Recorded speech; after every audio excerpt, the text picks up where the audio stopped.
গত 17 বছর যে আমরা ফ্যাসিস্ট সরকার দেখেছি শেখ হাসিনাকে সামনে রেখে, এই ফ্যাসিস্ট সরকারটাকে মূলত পিছন থেকে ভারতে চালিয়েছে। তারা চেয়েছে বাংলাদেশ তাদের একটা অঙ্গরাজ্য হবে। এখানে মর্যাদা প্রতিষ্ঠিত হয়েছে হলো সহমত ভাইদের, সমর্থকদের। যে দল ক্ষমতায় গেছে সেই দল মনে করছে সে রাষ্ট্রের মালিক এই সময়ের জন্য। দেশ জুড়ে তোলপাড়, ওয়ালটন ফ্রিজ কিনে আপনিও হয়ে যেতে পারেন মিলেনিয়ার। পাকিস্তানের অন্যায্য ব্যবস্থা আমরা পরিবর্তন করেছি, স্বৈরাচারী এরশাদের অন্যায্য ব্যবস্থা পরিবর্তন করেছি, সেখানে একটা স্বপ্ন ছিল। আবার শেখ হাসিনার 15-16 বছরের যে অন্যায্য ব্যবস্থা, গণতন্ত্র হত্যা, লুটপাট, সেই ব্যবস্থা পরিবর্তন করেছি। কিন্তু মানুষের স্বপ্নে সেই প্রত্যাশা, এখন যে সুযোগ এসেছে সেটাও কি আবার হাতছাড়া হবে? হ্যাঁ, না, সুযোগ এসেছে। কারণ হলো, আমি বলি আপনাকে, যখন আমরা স্বাধীনতাতে চলে গেলাম এবং আমরা 9 মাস যুদ্ধ করে একটা রাষ্ট্র স্বাধীন করলাম, করার পরে আমরা দেখলাম যে রাষ্ট্রটাকে আমরা চেয়েছিলাম সেই রাষ্ট্রটা হচ্ছে না। কারণ যিনি কর্ণধার ছিলেন ওই সময়, রাষ্ট্রনায়ক ছিলেন, তিনি যে একটা স্বাধীন রাষ্ট্রের যে স্বার্থ, স্বাধীন রাষ্ট্রের যে পররাষ্ট্রনীতি, স্বাধীন রাষ্ট্রকে প্রমোট করার যে বিষয়টা, সেটা উনি করছিলেন না। ওনার উপরে আমরা দেখেছি, এটা ইতিহাসে 55 বছরের যে ইতিহাস আপনি যদি পর্যালোচনা করেন তাহলে দেখবেন যে সেখানে একটা অদৃশ্য শক্তি কাজ করছিল এবং সেই অদৃশ্য শক্তির হিসাবেই উনিও কাজ করছিলেন। ফলে আমরা দেখেছি যে 1975 সালে একটা রাজনৈতিক প্রেক্ষাপট পরিবর্তন হয়। তা বাংলাদেশের সত্যিকার অর্থে আপনার বাংলাদেশের স্বার্থ এবং বাংলাদেশের যে রাষ্ট্রের স্বার্থ, সেটাকে প্রমোট করার জন্যে সর্বপ্রথম আমরা দেখি যে জেনারেল জিয়াই প্রথম বাংলাদেশের স্বার্থটাকে, অন্য কোনো রাষ্ট্রের স্বার্থটা না, বাংলাদেশের স্বার্থকে প্রমোট করার জন্য উনি শুরু করেন। এবং উনি যখন শুরু করেন এবং উনি বাংলাদেশের যে অভ্যন্তরীণ যে সমস্যা হয়েছিল, বাকশাল তৈরি করা হয়েছিল, বাকশালকে আবার উনি করে বহুদলীয় গণতন্ত্র তৈরি করেন এবং আমাদের দেশের স্বার্থটাকে উনি আন্তর্জাতিক পরিমণ্ডলে কিন্তু উনি প্রমোট করা শুরু করেছিলেন। কিন্তু ওই সময় আমরা দেখলাম যে সেটা বেশি দিন উনি করতে পারেন নাই, এটা দুর্ভাগ্য তার সময়। এখন আমরা আবার ফেরত এসেছি 24 সালে। তো 24 সালে গণ অভ্যুত্থান হয়েছে। তো 24 সালে গণ অভ্যুত্থানে যে ছাত্র জনতা সবাই রাস্তায় বেরিয়ে এসেছে, সেটার যে প্রেক্ষাপট, সেই প্রেক্ষাপটে আমরা আবার একজন রাষ্ট্রনায়ককে পেয়েছি যিনি এই দেশের স্বার্থটাকে প্রমোট করার মতন অবস্থানে আছেন এবং উনি যোগ্য ব্যক্তি এবং উনি বাংলাদেশের স্বার্থটাকে উনি ইতিমধ্যে প্রমোট করছেন। তো সুতরাং এখন আমরা যে জেনারেল জিয়া কেন করতে পারেন নাই, আর জেনারেল জিয়া করতে পারেন নাই, বা এখন নতুন যে অন্তর্বর্তী সরকার প্রধান আছে তার কথা বলছেন যে তিনি চেষ্টা করছেন, কিন্তু এখন যে ষড়যন্ত্র, যাদেরকে আমরা বিদায় করেছি, সেই ষড়যন্ত্রের জন্য বারবার তো হোঁচট খেতে যাচ্ছে, সেই ষড়যন্ত্র অনৈক্যে সুর সমাজে দেখা দিচ্ছে। সেইখানে কি করা, সেটা সেই ষড়যন্ত্রটা বোঝার জন্যে আমাদের কিন্তু পিছনটা দেখতে হবে যে জেনারেল জিয়া যখন রাষ্ট্রটাকে প্রমোট করছিলেন, উনি আমাদের রাষ্ট্রটাকে যখন চিনে গেলেন, উনি চিনে গেলেন, যার পরে চীন বাংলাদেশকে আপনার রিকগনাইজ করলেন, সৌদি আরব রিকগনাইজ করলেন এবং বাংলাদেশের যে স্বার্থ, আমাদের গার্মেন্টস শিল্পটাকে বিকাশ করার জন্যে জেনারেল জিয়া কাজ করছিলেন এবং আমাদের দেশের মানুষ তখন মিডল ইস্টে গেল চাকরির জন্যে। তো এই যে কাজগুলো উনি যখন করছিলেন তখন তিনি বাধাপ্রাপ্ত হয়েছেন। কাদের দ্বারা বাধাপ্রাপ্ত হয়েছেন এটা স্পষ্ট করতে হবে। সেই জিনিসটা যতক্ষণ না পর্যন্ত আমরা স্পষ্ট না করতে পারবো ততক্ষণ কিন্তু আমরা বারবার হোঁচট খাবো। স্পষ্ট করেন। স্পষ্টটা সেটা হলো আমাদের পার্শ্ববর্তী রাষ্ট্র। আমাদের পার্শ্ববর্তী রাষ্ট্র, আপনি যদি ইতিহাস পর্যালোচনা করেন তাহলে আমরা দেখব যে আমাদের যে 71 সালের যে স্বাধীনতা, সেখানেও অনেকে বলেছেন এবং সেটার প্রমাণও মিলেছে যে 66 সালে ভারত চেয়েছে পাকিস্তানকে বিভক্ত করতে। পাকিস্তানকে বিভক্ত করার জন্যই তাদের ষড়যন্ত্র ছিল এবং আমরা ওই সময় আগরতলা ষড়যন্ত্র মামলা দেখেছি এবং পরবর্তীকালে এসে আওয়ামী বুদ্ধিজীবীরা স্বীকার করেছেন যে আগরতলা ষড়যন্ত্র মামলা ছিল না, সেটা সত্যি মামলা ছিল।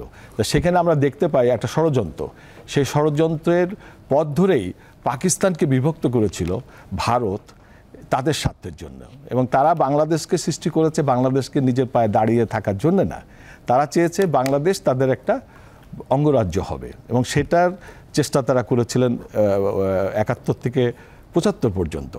কিন্তু ৭৫-এ এসে ওই যে সেনাবাহিনী যারা ছিলেন, যারা ওই 25শে মার্চে যখন ক্র্যাকডাউন হয়, পাকিস্তানি আর্মিরা যখন বাঙালি সৈনিকদের উপরে ঝাঁপিয়ে পড়ে, তখন তারা কিন্তু স্বাধীনতা চেয়েছিলেন এবং তারা কিন্তু ভারতে গিয়েছিলেন এবং তারা কিন্তু সত্যিকারে বাংলাদেশের স্বাধীনতা চেয়েছিলেন।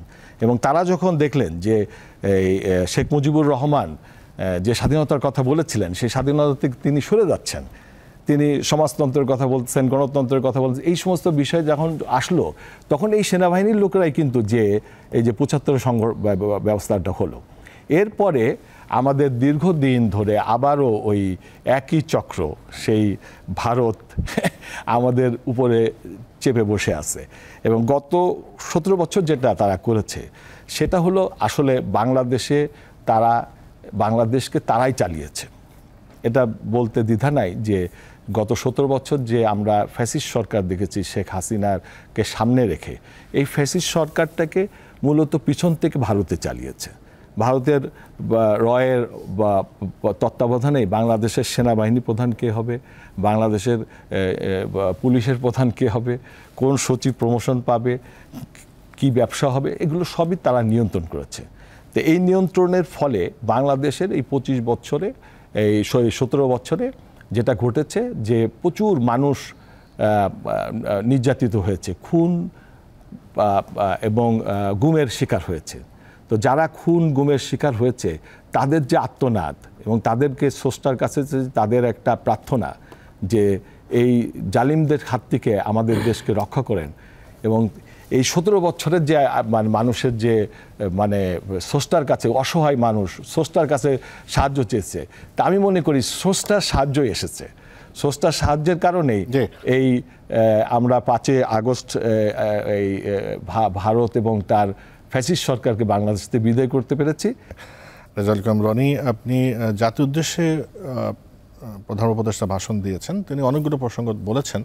একটা কথা বলেছেন যে জুলাই অভ্যুত্থানকে ব্যর্থ করতে গুজব ছড়ানো হচ্ছে। গুজব যে কী পরিমাণ ছড়ানো হচ্ছে, আমরা এর আগে দেখেছি যে ভারত তাদের পুরো মিডিয়া, গদি মিডিয়া একদম উঠে পড়ে লেগেছে বাংলাদেশের বিরুদ্ধে অপপ্রচার চালানোর জন্য, এবং এই সাথে আওয়ামী কতগুলো বয়ান আবার নতুন করে শুরু হয়েছে সেই সোশ্যাল মিডিয়ায়। তো এতে তো সাধারণ মানুষ বিভ্রান্ত হয়। কিন্তু এই যে বারবার যেটা আমি বলি যে আমাদের সুযোগ আসে কিন্তু সুযোগ হাতছাড়া হয়ে যায়, এই গুজব থেকে কিভাবে সতর্ক থাকতে হবে?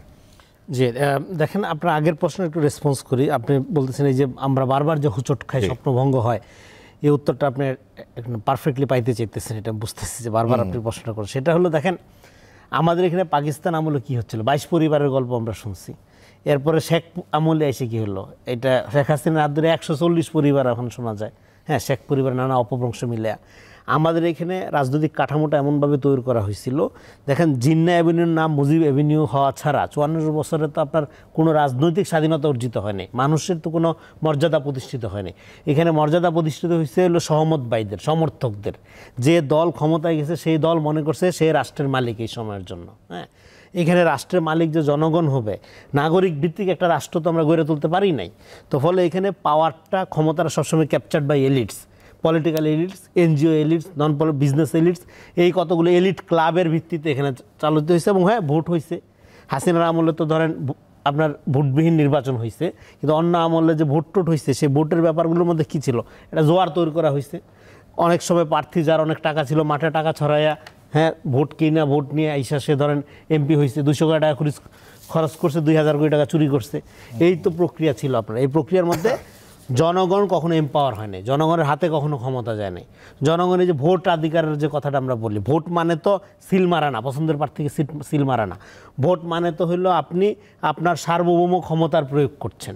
ইট ক্যান নট বি এক্সচেঞ্জেবল। এটা ১০০০ কোটি টাকা তো বিক্রয়যোগ্য না। এই বুদ্ধি তো আপনার নাই। আপনি ভোট আসলে উৎসব আনন্দ শুরু করে দেন, মানে অ্যাজ ইফ এটা একটা লীলা খেলা। তো এরকম তো না ব্যাপারটা। ফলে আপনার নাগরিকদের মধ্যে রাজনৈতিকতার ওই প্রক্রিয়াটাই আমাদের এখানে বিকশিত হয়নি। বিকশিত না হওয়ার কারণে সবসময় আপনার কত গোষ্ঠী পাওয়ারটাই ক্যাপচার। এই দেখেন, আপনি আওয়ামী লীগ চলে গেছে আপনারা বলতেছেন না, আওয়ামী লীগ তো কোথাও চলে যায়নি, হাসিনা চলে গেছে, এখন আমরা লেট ফ্যাসিজমের মধ্যে আছি। এ ফ্যাসিজম উইদাউট হাসিনা, চারদিকে আপনার আওয়ামীময়, আপনার ব্যুরোক্রেসি ফাংশন করে, আপনি বিচার এই যে ক্যান্টনমেন্টে যে 600 জনরে বললো তারা অফিসিয়াল, তাদের সংখ্যায় ধরে নিলাম, এগুলি কই সব? এদের পার করে দিল কারা? কারা সেই সুজন সুখী? হ্যাঁ, এবং পার করে দেওয়ার মধ্য দিয়ে এখানে কোটি কোটি টাকার বাণিজ্য হয়েছে। এই সুজন সখীদের ব্যাপারে কি আমরা মিডিয়াতে ডিটেলস নিউজ দেখছি বা আমরা কথা বলতে পারি, কথা বলতে দেখি? তো আপনার এরা কোথায়? কোনো কথা বলা যাবে না কেন এদের নিয়ে? এদেরকে কেন এখনো বিচারের আওতায় আনা হবে না? আপনি সংস্কারের কথা বলতেছেন, সংস্কারের প্রথম কাজ তো হলো আওয়ামী লীগের বিচার। আপনি আওয়ামী লীগরে ধরেন, দেশ এমনি সংস্কার হয়ে যাবে।